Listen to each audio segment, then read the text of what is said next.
It is. Okay guys, here we're gonna be discussing some snares. I use the same kind of snares for coyotes or bobcats, beaver, raccoon, river otter, badger. I've got badger with these snares.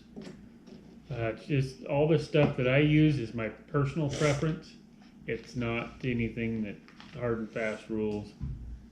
I will say in the state of Oregon, and so my rules are different than rules across the country. So make sure that you're, what are you doing? Make sure that you're getting the right regulations. Anyways, 5/64 1x19 cable. That's what I use for all of my snares, and I make them about this long, which is close to 60 some inches, 65. Anyways, got a pair of dikes. I was recently told that not politically correct to say dikes anymore, but there's still dikes around here. Take a dike, cut it, and I take one of these aluminum double ferrules. I buy all my stuff from F&T Fur House. Anyways, take one of these, double it over, double your cable over. Now like that,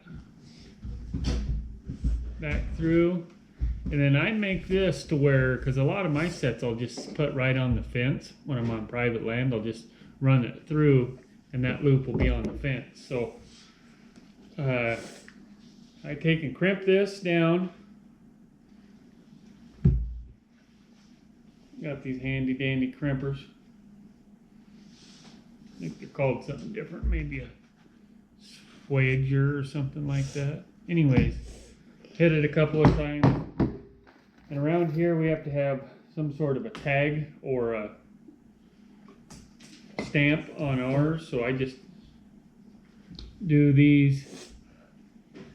They come with my address and name, my license number. That goes right on the cable itself, right in that hole. I'll show you why. I take a micro lock. Run it in this direction here, run it back through here for now, and take one of these aluminum stop buttons, thread it on just enough.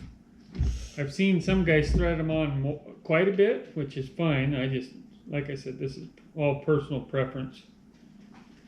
Crimp this all the way down. Looks like this,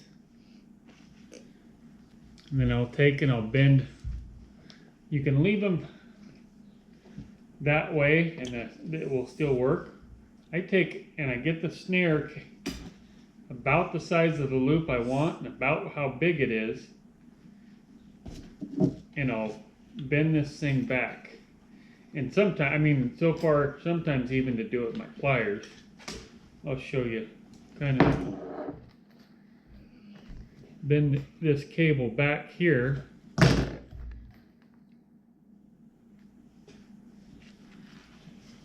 and that's what helps. This part helps load the snare, so I'm told. But anyways, I make my loop, just double check it, and then the way I store these things is I give them a couple coils. I'll feed it through a couple of times till I get to the end, and then I have this copper tag and I just fold it right over like that, and that's what holds the snare and everything together. So I've got several hundred of these that look just like that. But anyways, we're out here today getting ready for trapping season. Salmon season's kind of getting towards the end. We might go one more time. The fish are all pretty dark, so I went and did some trout fishing the other day, and it was pretty good, but the fish weren't tasting very good. So anyways, we're looking at getting this trap lines set up. It's still early October. There's the coyotes. I've had two of them come in so far, and they are starting to fur up. We've got a pretty early fall, and anyways, that's about it.